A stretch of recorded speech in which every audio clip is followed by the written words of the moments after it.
Pessoal, no vídeo de hoje nós vamos falar sobre funções trigonométricas inversas, né?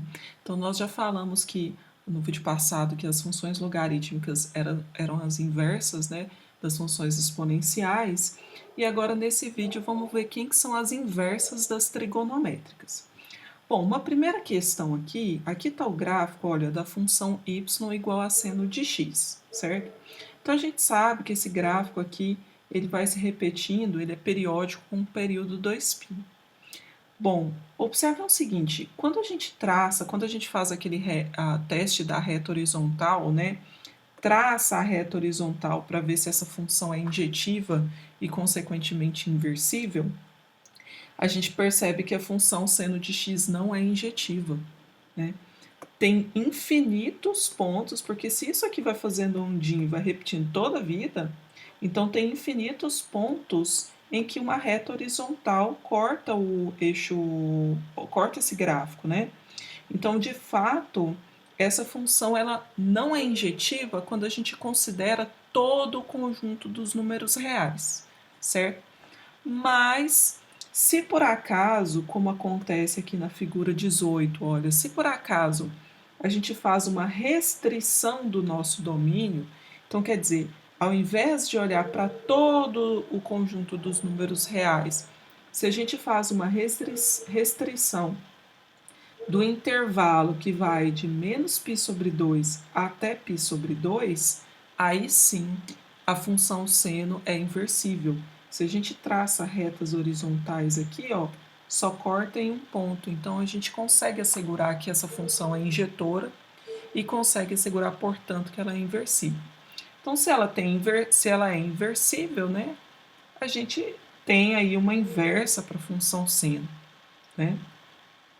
Então, se a gente está aqui preso no intervalo de menos π sobre 2 a π sobre 2, a gente tem que seno de y é x, se somente se a inversa, né, da função seno aplicada em x é y. Bom, como que a gente chama a inversa da função seno? A inversa da função seno é a função arcosseno, tá? Por que que ela tem esse nome? Como que a gente olha para a função seno? A gente definiu a função seno, né, num círculo, também pode ser definida num triângulo retângulo, né? E a gente olhou, falou, olha, marca aqui uma reta partindo da origem, vê onde intercepta esse círculo de raio 1. Então, o y de p aqui vai ser o seno e o x de p vai ser o cosseno. Então, a gente assumiu essa reta, ela faz um determinado ângulo, né? Então, vai ser o seno de quem? Vai ser o seno do ângulo θ, né? Que é o nosso y de p. Então, o que que a função seno faz? Ela associa um ângulo a um número. Então, o que que a função inversa da função seno vai fazer? Ela vai associar a um número, ela vai associar um ângulo. Ou seja, eu vou perguntar qual é o ângulo ou qual é o arco cujo seno é y de p. Por isso que o nome da função inversa da função seno é arcosseno, né? Eu vou perguntar qual é o arco, qual é o ângulo que está entre menos π sobre 2 e π sobre 2, cujo seno é um determinado número x, certo? Bom, aqui a gente tem um exemplinho, né? Pede para calcular primeiro o arcosseno, né? Tem uma outra maneira de escrever. Aqui ele está escrevendo seno a menos 1, mas a gente também pode escrever assim, arco seno de meio. É outra notação, tá? Para a função inversa do seno. Bom, então ele está... que ele usou aqui, inclusive, ó, arco seno de 1/3. São duas coisas de escrever a mesma função, tá? São só duas representações distintas. Então ele pergunta, qual é o arco cujo seno é meio? Então, bom, se a gente relembrar de alguns valores, né, na tabelinha trigonométrica, a gente sabe que o seno de π sobre 6 é 1/2. Então, se o seno de π sobre 6 é 1/2, o arco cujo seno, o ângulo cujo seno é meio, tem que ser π sobre 6, né? Tá entre menos π sobre 2 e π sobre 2, certo? Outra coisa que ele pergunta aqui, ó, um outro exercício interessante, olha, quem que é a tangente do arco seno de 1/3, né? E aqui ele faz uma jogada interessante, ele nem calcula o arco seno de 1/3, não, ele faz o seguinte, ele olha o seguinte, bom, o arco cujo seno é 1/3, se eu olho para um triângulo retângulo, né? Se eu tenho que θ é um ângulo cujo arco seno é 1/3, é porque o seno de θ é 1/3, né? Basta eu compor a função seno dos dois lados. Então, de cá vai ficar seno de θ, e seno do arco seno de 1/3, seno e arco seno são funções inversas, sobra só o argumento. A gente já usou essa técnica na aula passada, no vídeo passado. Então, seno de θ sendo 1/3 significa que, lembra que o seno também pode ser definido num triângulo retângulo como o cateto oposto ao θ, né, dividido pela hipotenusa. Então, se isso dá 1/3, é porque o cateto oposto é 1 e a hipotenusa é 3. Bom, e aí se eu aplico o teorema de Pitágoras, né, eu consigo descobrir o valor desse cateto, né? Porque eu vou saber que, então, aplicando o teorema de Pitágoras, que o valor desse cateto tem que ser 2 raiz de 2, né?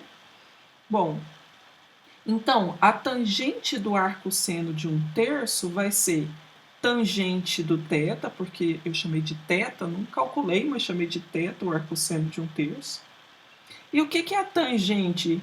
Tangente vai ser o cateto oposto sobre o cateto adjacente. Então, vai ser 1 sobre 2 raiz de 2. Então, uma outra maneira de resolver isso daqui sem precisar calcular explicitamente quem é o arco seno de 1/3, certo? Bom, assim como... essa aqui é só uma observação, né? Claro, seno e arco seno são funções inversas, então sempre que eu as componho, né? Seno a menos 1 de seno dá o próprio x, porque são funções inversas, dá o argumento, e seno de seno a menos 1 de x dá x também, né? Aqui o x está entre menos π sobre 2 e π sobre 2, porque eu estou fazendo a aplicação do seno primeiro. Aqui está entre menos 1 e 1, porque eu estou aplicando o arco seno. E lembra que o arco seno a gente aplica em números reais, né? E a gente está perguntando que estão entre menos 1 e 1 nesse caso, né? Porque é sobre a imagem da função seno, né? Bom, assim como a gente definiu a função arco-seno, que é a inversa do seno, a gente pode definir a função arco-cosseno e também a função arco-tangente. E a gente vai usar a mesma ideia, né? A gente sabe que o cosseno ele não é uma função injetora dentro dos reais, porque ele vai repetindo, né? Quando a gente coloca uma reta horizontal, corta em infinitos pontos. Mas se a gente restringe o intervalo, por exemplo, de 0 a π, então essa função, olha, ela passa a ser injetora, e se ela passa a ser injetora, quer dizer que a gente pode definir uma inversa, né? Então a gente define aí, ó, o arco cosseno, ou cosseno a menos 1, como a inversa do cosseno, certo? Então, cosseno a menos 1 de x é y, se somente se o cosseno de y é x, certo? E aqui, olha, tem os gráficos, né? Aqui a gente tem o gráfico da função y igual a cosseno de x, e aqui a gente tem o gráfico da função arco cosseno de x. esses gráficos, lembra que eles têm que ser simétricos não, então um tem que ser a reflexão do outro, né, em relação a essa reta identidade, né? De maneira análoga, então, para fechar aqui, né, de novo, a gente pode definir a inversa também da função tangente. A gente já sabe que o gráfico da tangente, né, ele vai se repetindo aqui nesses intervalos, né? Então aqui a gente tem de menos π sobre 2 a π sobre 2, depois de π sobre 2 a π sobre 2 mais π, e assim sucessivamente, isso vai se repetindo, né?